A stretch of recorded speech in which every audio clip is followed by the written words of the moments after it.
Class में हम लोगों ने विशेष जीवन में समस्याएं क्यों आती है, उसका कारण और उसका निवारण, उसको कैसे हम समस्या से मुक्त बनना है, इसके ऊपर चर्चा की थी। उसके लिए बहुत सारे कुछ एग्जाम्पल्स भी आप सभी को बताए, क्योंकि जब समस्या आती है तो हमारे संकल्प बहुत फास्ट चलते हैं और संकल्प चलाने से वायुमंडल को भी हम खराब करते हैं। दूसरी बात है, जिन आत्माओं को बाबा ने चुना हुआ है, जो महान आत्मा है, लेकिन हमारा दृष्टिकोण निगेटिव होने के कारण उनकी हम बुराई देखते हैं, फिर उनका परचिंतन करते हैं, और यही हमारे वर्तमान समय पुरुषार्थ के बहुत बड़े प्रॉब्लम्स हैं, योग न लगने के प्रॉब्लम्स हैं। हम तो आए थे तो सोन्नति करने के लिए, लेकिन सोन्नति के बजाय और ये हमें लगता है कि यहाँ भी आए, यहाँ भी ऐसा होता है, वैसा होता है। लेकिन ये परिवार बड़ा प्यारा है, ये ड्रामा भी बहुत अच्छा है, ये हर बातें केवल हमें पॉजिटिव दृष्टिकोण से देखने की आवश्यकता है, और उसके लिए कर्मों की हुई गति की बातें याद रखनी है, क्योंकि ये जो संसार चलता है ये कर्मों के आधार से चलता है। यहाँ जो जैसा करता है वैसा उसको फल मिलता है। अगर वो दूसरे के साथ करता है, उसको लगता है हम इसको फंसा रहे, हम उसका बुरा कर रहे हैं, लेकिन वापिस घूम करके उसके ऊपर भी आता है। आज बाबा ऊपर निश्चित क्यों है परमधाम में, उसको पता है ये दुनिया एक कर्म क्षेत्र है, इसमें जो बोएगा वो काटेगा। इसीलिए इस कर्मों के हुई गति को समझने की जरूरत है, और ब्राह्मण बनकर के हमें कोई भी प्रकार का गलत काम नहीं करना है। अगर ब्राह्मण बन करके गलत काम करेंगे उसकी सजा बहुत ज्यादा है। हमारे 3 प्रकार के खाते होते हैं। एक होता है ज्ञान से पहले 63 जन्मों का विकर्म, 63 जन्मों के विकर्म। अगर 63 जन्मों के विकर्म को खत्म करना है तो क्या चाहिए? योग चाहिए। 63 जन्मों के विकर्मों को खत्म करने के लिए योग बल चाहिए। इस जन्म में माना ज्ञान से पहले जो विकर्म किए उसको खत्म करने के लिए योग बल काम नहीं आता। आप कभी बाबा के कमरे में, कभी मधुबन में जाते हैं, या यहां भी कभी आप अपने कभी दिनचर्या बाबा को लिख करके इस जन्म में आपने क्या क्या गलतियां की, उस सभी गलतियों को लिख करके चिट्ठी पर बाबा के पास छोड़ेंगे। या जिसको लिखने नहीं आता तो अपने लाइफ की स्टोरी को बाबा को सच्चे दिल से सुनाएंगे, तो भी इस विकर्म कम हो सकते हैं। योग लगाने से चुप नहीं होंगे, लेकिन आपको बोल करके बाबा को एहसास करके बताना पड़ेगा, बाबा मेरे से गलती हुई है और मेरे ऐसी गलतियां हुई है, मेरा दिल खाता है, आज मैं आपको सच्चे दिल से सुना रहा हूं। तो सुनाने से आदि माफ हो सकते हैं। उसके बाद ब्राह्मण बनने के बाद जो विकर्म करते हैं ना, वो बाबा को सुनाने से खत्म होगा, ना योग लगाने से चुक्त होगा, उसकी सजा खुद भोगनी पड़ेगी, क्योंकि प्राप्ति बहुत ज्यादा है। तो प्राप्ति है तो सजा भी है। एक बहुत सुंदर घटना आप लोगों को सुनाते। महाभारत में पांडव बड़े हो गए, साथ में दुर्योधन, दुशासन, कौरव भी बड़े हो गए। अब सभी को चिंता लगी, इसमें से अब राजकुमार किसको बनाया जाए? पांडव में से राजकुमार बनाया जाए या कौरव में से किसी को राजकुमार बनाया जाए?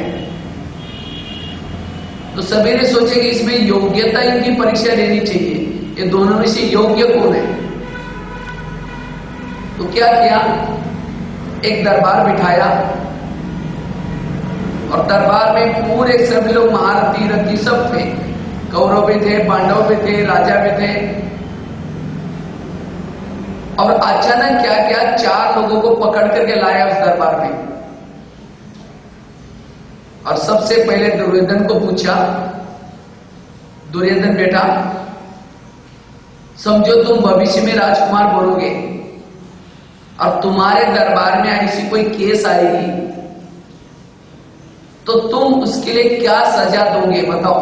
ये 4 लोगों ने मिल करके एक व्यक्ति का मर्डर किया है, मारा है, तो बताओ अगर तुमको राजकुमार बनाया जाए तो उसी समय तुम क्या निर्णय करोगे। दुर्योधन फट से उठता है, कहता अच्छा ये 4 लोगों ने मिलकर के एक व्यक्ति को मारा है, इन 4 के भी गले काटो। कहता है मर्डर का बदला मर्डर। तो कहा कि ठीक है बेटा। फिर युधिष्ठिर को पूछा गया, कहा कि युधिष्ठिर बेटा इन 4 लोगों ने मिलकर के एक व्यक्ति को मारा है, अगर तुम भविष्य में राजकुमार बनोगे तुम उसके लिए क्या सजा दोगे बताओ।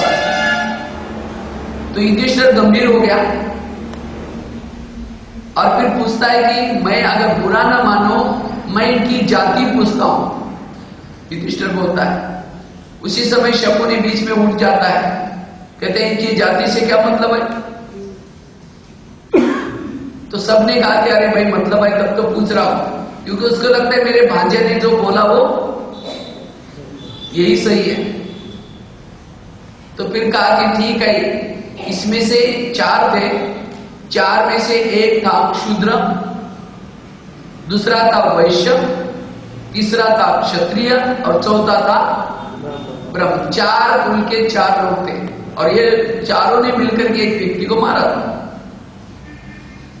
तो युधिष्ठिर गंभीर हो गया और फिर कहता है अच्छा इसमें जो शूद्र है उसको 2 साल की सजा दी जाए, उसमें से जो वैश्य है उसको 4 साल की सजा दी जाए। जो वैश्य है, क्योंकि इन चारों ने मिलकर के मारा है, तो जो इसमें जो वैश्य है क्षत्रिय है उसको 6 साल की सजा, शूद्र को 2 साल की, वैश्य को 4 साल की, क्षत्रिय को 6 साल की। और कहा इसमें जो ब्राह्मण है उसको क्या सजा देनी है ये मैं नहीं बताऊंगा, ये आचार्य द्रोण बताएंगे। ब्राह्मण है, समझदार है, ज्ञानी है, फिर भी उसने मारने में ये भी शामिल है, उसको क्या सजा देने मैं नहीं कहूंगा। ये सब शास्त्रों के जितने भी दृष्टांत है संगम युग में हमारे ब्राह्मणों के दृष्टांत। आज हम ब्राह्मण कुल में थे, शूद्र कुल में थे, गलतियां की माफ हो सकती है। वैश्य कुल में जो हम थे उसी समय कुछ गलतियां की थी, माफ हो सकती है। क्षत्रिय में थे उस समय कुछ गलतियां की, माफ हो सकते। लेकिन ब्राह्मण बनकर के अगर हम गलतियां की वो माफ नहीं होगी, क्योंकि प्राप्ति ब्राह्मण बनने के बाद कितनी है तो उतनी ही सजा भी है। इसलिए बाबा कहते हैं बच्चे ब्राह्मण बनकर के गलतियां नहीं करो। अगर ब्राह्मण बनकर के गलतियां करेंगे तो उसकी सजा बहुत मिलेगी। आज कई भाई बहने बोलते पता नहीं हम पहले जब ज्ञान में आए थे तो हमारा योग इतना अच्छा लगता था, लेकिन अब पता नहीं क्या हो गया। जब आए थे तो हम एक बाबा को देखते थे और किसी को देखते नहीं थे। योग बुक करना शुरू किया, पुरुषार्थ करना शुरू किया, फिर धीरे धीरे ईश्वरीय नियम मर्यादा का उल्लंघन करना शुरू किया। कहते हम घर में रहते हैं, ये सब चलता है, कोई बात नहीं। तो अपने नियम को तोड़ना, एक का 100 गुना बढ़ जाता है।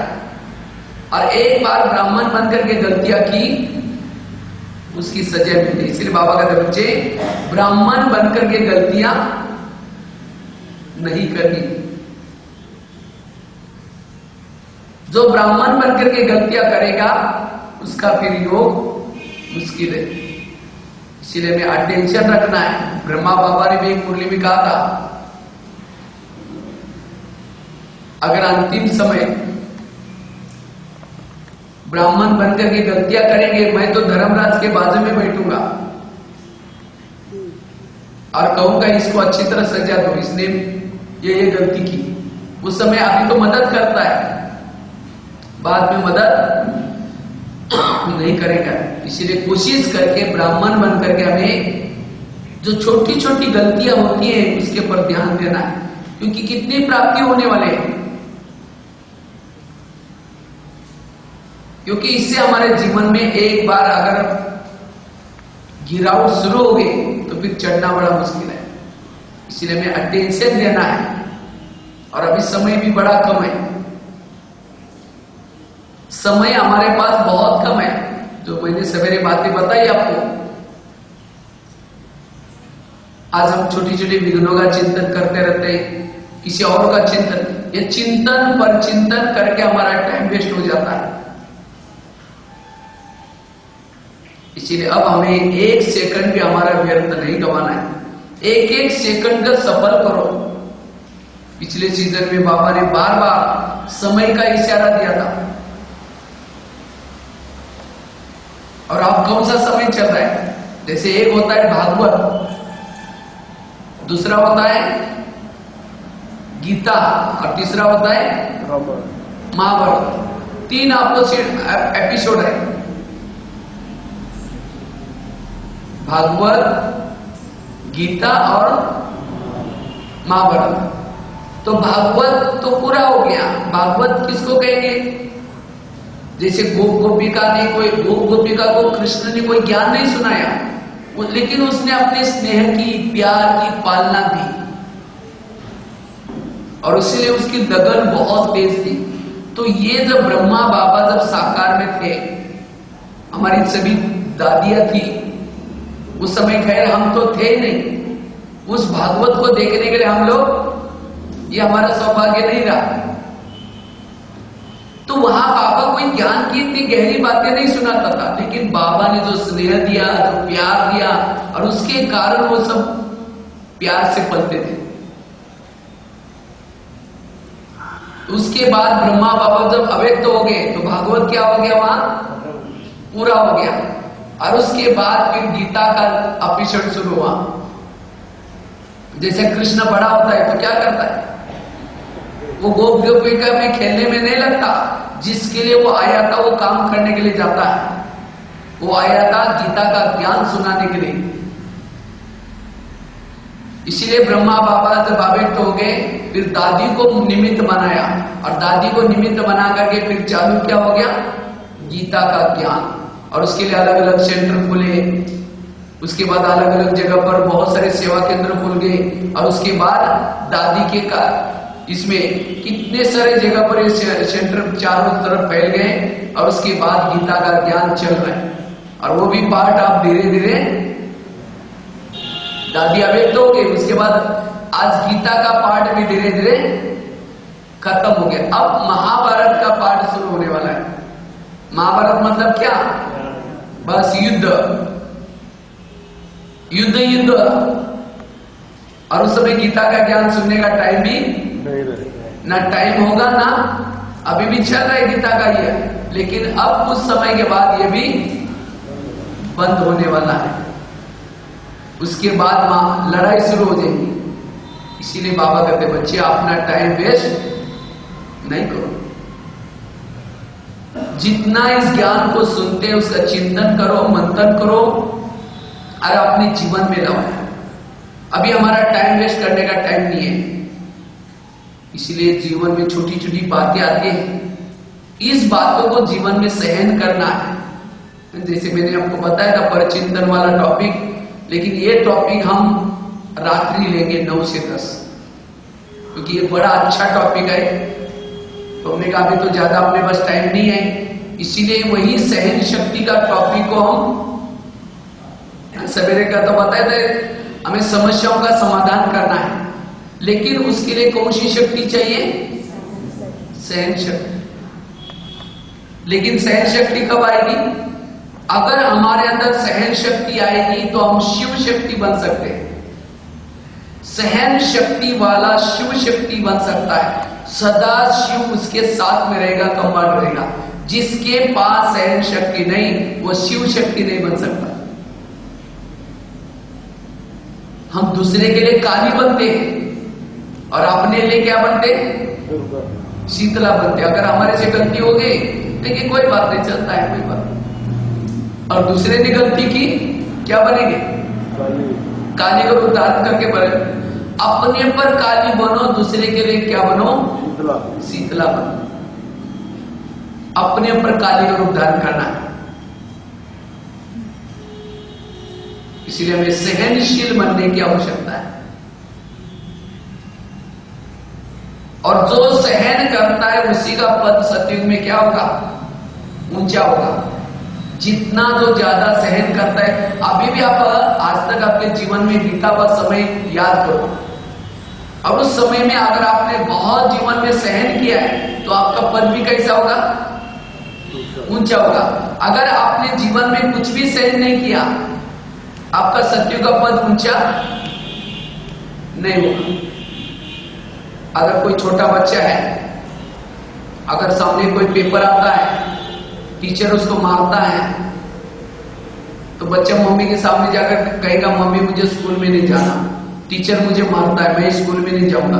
तो मम्मी क्या कहेगी? ठीक है बेटा, छोड़ दो। अगर उस बच्चे ने परीक्षा नहीं दी तो उसको नौकरी लगेगी? इतना अच्छी नौकरी नहीं लगेगी। जितना जो बच्चा पेपर कठिन से कठिन देगा, ISI, M.Com, B.Com, उतना उसकी नौकरी भी अच्छी। इसी तरह ब्राह्मण बनकर के जो जितना परीक्षाएं अधिक देता है, उसका सतयुग का पद भी ऊंचा। इसीलिए विघ्न रूपी परीक्षा से कभी घबराना नहीं है। जब विघ्न आता है, हम बाबा के सामने जाकर रोते हैं, बाबा ये क्या हो रहा है, सब मेरे पीछे पड़े रहते हैं, मुझे कब तक सहन करना है। जब रोएंगे तो बाबा मम्मी को रहम आता है, बाबा को लगता है बच्चे को बहुत तकलीफ हो रही है, इसके पेपर में कैंसिल करता हूं। पेपर कैंसिल आता, सत्य का पद भी कैंसिल। इसलिए कभी भी विघ्नों से रोना नहीं है, उसको क्या करना है? खुशी खुशी से सहन करना है। और सहन करने के लिए समाने की शक्ति चाहिए। सहन वही कर सकता है जो समा लेता है। और सहन करने की इतनी डीप में परिभाषा है। अब किसी ने मेरे लिए विघ्न डाला, मैंने उसको कुछ नहीं बोला, लेकिन 15 दिन उसे बात नहीं किया, उसे किनारा करके जा रहे। हम सहन तो किया, लेकिन आप किनारा कर रहे, इसका मतलब अंदर भरा हुआ है ना। आधे मार्क आपके कट जाएंगे। भले आपने सहन किया, लेकिन फिर भी उसे बात नहीं कर रहे, उसे किनारा कर रहे, इसका मतलब सहन नहीं हुआ। अच्छा, आपने सहन किया, लेकिन उसके बाद उससे पहले जैसे बात करते थे, उसके संकल्प भी नहीं चलते, तब समझो आपको सहन शक्ति की 100% मार्क मिली। इतनी बड़ी गहराई। और जिसको सहन नहीं होता उसको रोना आता है, और रोना 2 प्रकार का होता है। और खास तो माताओं में सहन शक्ति ज्यादा होते, कम होते? क्या होते? रोने से पता चलता है। हाँ? माताओं में सहन शक्ति कम होती है, इसलिए माताओं में एक अवगुण होता है, परचिंतन वाला। परचिंतन करेंगे, जो बातें सही नहीं हुई पड़ोसी में वो जाकर सुनाएंगे, कहेंगे मेरे को उन्होंने ऐसा बोला, वैसा बोला। और जो रोता है उसका हेल्थ कभी अच्छा नहीं होता। जो रोता है और जो उल्टी करता है, जो खाया वो उल्टी करता है, उसका हेल्थ अच्छा नहीं होता। इसी तरह इस ज्ञान मार्ग में अगर कोई किसी ने मुझे कुछ बोल दिया, तो वही बातें जाकर के औरों को सुना रहे, मतलब उल्टी कर रहे, तो आपकी तबीयत मानसिक रूप से वो शक्तिशाली नहीं होगा। इसलिए जीवन में आने वाली हर बात को डाइजेस्ट करना सीखो। हर प्रकार का भोजन जो डाइजेस्ट करता है वो शक्तिशाली होता है। इसीलिए सभी परिस्थिति को डाइजेस्ट करना सीखो। कहते हैं ना, इसने मीरा ने क्या किया? विष को भी अमृत बना करके पिया। विष मतलब कोई वास्तव में विष नहीं था, उस लेखक का कहने का भाव था, उसने उसके जीवन में आने वाली नेगेटिव बातों को क्या बना दिया? पॉजिटिव। उसको राणा तंग करता था, ये करता था, सब परिस्थिति थी, लेकिन वो सब बातों उसने क्या बना दिया?